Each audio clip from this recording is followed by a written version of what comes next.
ঠিক আছে, আজকে আমরা আবার সেই টেন্স ক্লাসে ফিরে এলাম। আজকে আমাদের ক্লাস নাম্বার বলেছিলাম আগের দিন, মানে লাস্ট ক্লাসে আমরা প্রেজেন্ট কন্টিনিউয়াস টেন্স শেষ করেছি এবং টেন্স শেখানোর আগে আমি বলে দিয়েছি যে টেন্স আমরা শিখবো সিম্পলের তিনটে, অর্থাৎ present simple, past simple, future simple. শুরু করেছি কন্টিনিউয়াস, প্রেজেন্ট কন্টিনিউয়াস আমরা আগের দিন করে নিয়েছি। আজকে আমরা করব পাস্ট কন্টিনিউয়াস টেন্স। তো আমরা পাস্ট কন্টিনিউয়াস টেন্স খুব ইজি, যারা প্রেজেন্ট কন্টিনিউয়াস শিখে নিয়েছো তারা পাস্ট কন্টিনিউয়াসটা খুব অনায়াসে এবং খুব ইজিলি তোমরা শিখে নিতে পারবে। তার কারণ হচ্ছে প্রেজেন্ট কন্টিনিউয়াসের সঙ্গে পাস্ট কন্টিনিউয়াসের একটাই ডিফারেন্স, সেটা হচ্ছে কি, সেটা হচ্ছে অনলি হেল্পিং ভার্ব। প্রেজেন্ট কন্টিনিউয়াসের স্ট্রাকচার দেখেছো?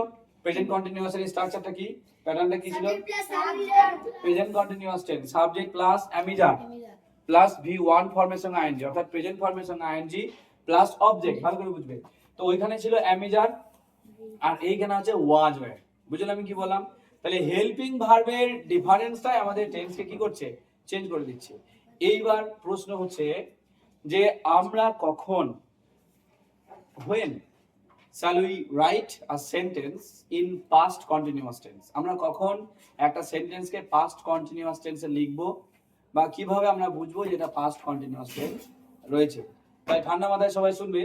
দেখো, পাস্ট কন্টিনিউয়াস লেখা আছে সেন্টেন্সের মধ্যে ভার্বের কাজটি পূর্বে বা আগে অর্থাৎ অতীতে হচ্ছিল, ঘটছিল বা চলছিল বোঝালে পাস্ট কন্টিনিউয়াস টেন্স হয়। ভালো করে বুঝবে তোমরা। দেখো, প্রেজেন্ট কন্টিনিউয়াসে কি শিখেছি যে এখন যদি কোনো কাজ চলছে বোঝায় তখন হবে কি, প্রেজেন্ট কন্টিনিউয়াস টেন্স। বুঝলে কি বললাম? এখন যেমন এখন আমরা ক্লাস করছি, now we are doing our class, আমরা আমাদের ক্লাস করছি। ঠিক আছে, now M N sir is explaining grammar class, এখন এমএন স্যার কি করছে, এখন এমএন স্যার আমাদের গ্রামার ক্লাস করাচ্ছেন, তাই তো? তাহলে আমরা বুঝে নিলাম। কিন্তু এইগুলো যখন আগে হচ্ছিল, দিচ্ছিল, যাচ্ছিল বোঝাবে। যেমন ধরো আমি বাড়ি যাচ্ছি, প্রেজেন্ট কন্টিনিউয়াস টেন্স। কিন্তু যদি বলে আমি বাড়ি যাচ্ছিলাম, পাস্ট কন্টিনিউয়াস টেন্স। তাহলে দিচ্ছে, যাচ্ছে, খাচ্ছে, এইগুলো যখন এই রকম হয়ে যাবে, যাচ্ছিল, দিচ্ছিল, খাচ্ছিল, মানে কোনো কাজ অতীতে চলছিল এরকম ভার্বের কাজটি যদি বোঝানো হয় তখন আমরা সেটাকে বলবো কি, সেটাকে বলবো পাস্ট কন্টিনিউয়াস টেন্স। ঠিক আছে, পাস্ট কন্টিনিউয়াস টেন্সের সূত্র আমরা দেখে নেব। দেখো কি বলছে প্যাটার্নটা, বলে প্রথমে হবে সাবজেক্ট, তারপর হবে ওয়াজ ওয়্যার, তারপর ভি1 এর সঙ্গে আইএনজি, তারপর হবে অবজেক্ট। বুঝলে কি বললাম? দেখো, প্রেজেন্ট কন্টিনিউয়াস এর সঙ্গে পাস্ট কন্টিনিউয়াস এর দারুণ একটা সিমিলারিটি রয়েছে। দেখো, ওখানেও সাবজেক্ট আছে, ওখানেও ভি1 এর সঙ্গে আইএনজি আছে, ওখানেও অবজেক্ট আছে প্রেজেন্ট কন্টিনিউয়াসে। শুধু হেল্পিং ভার্বটা ওখানে অ্যামিজার আছে আর এখানে ওয়াজ ওয়্যার আছে। যার জন্য আমরা এইভাবে যদি আমরা টেন্স শিখি, that will be helpful for us. That's why আমি সেই জন্য কি করি না, কন্টিনিউয়াসের তিনটে আগে শেখাই, তিনটে পরপর শিখিয়ে দিই, তারপর আমরা পারফেক্ট যখন শিখবো পরপর শিখবো। ঠিক আছে, তাহলে পাস্ট কন্টিনিউয়াস টেন্স আমরা বুঝে নিলাম। এরপর আমরা চলে যাব একটা এক্সাম্পলের দিকে, যে কিভাবে আমরা পাস্ট কন্টিনিউয়াস সেই প্যাটার্নটাকে কাজে লাগিয়ে আমরা কিভাবে একটা বি টু ই অর্থাৎ বাংলা থেকে ইংরেজি আমরা করেছি। দেখো লেখা আছে তারা বাড়ি যাচ্ছিল, যাচ্ছিল মানে অতীতে অর্থাৎ পাস্টে, আগে পূর্বে যাচ্ছিল মানে যাওয়াটা কখন আগে যাচ্ছিল, এই সময়টা, এই টাইমিংটাকে ইন্ডিকেট করছে। কন্টিনিউলি চলছিল একটা কাজকে বোঝাচ্ছে, যাচ্ছিল দিয়ে আমরা বুঝতে পারছি। তাই এটা আমাদেরকে প্রেজেন্ট কন্টিনিউয়াস ফর্ম করতে হবে। বুঝলে কি বললাম? তাহলে প্রেজেন্ট কন্টিনিউয়াস সূত্র হচ্ছে সাবজেক্ট ওয়াজ ওয়্যার, ওয়াজ এবং ওয়্যার এর মাঝখানে আছে অবলিক, অর্থাৎ যে কোনো একটি ফর্ম হবে। যে কোনো একটি বলতে তারও আবার রুলস রয়েছে।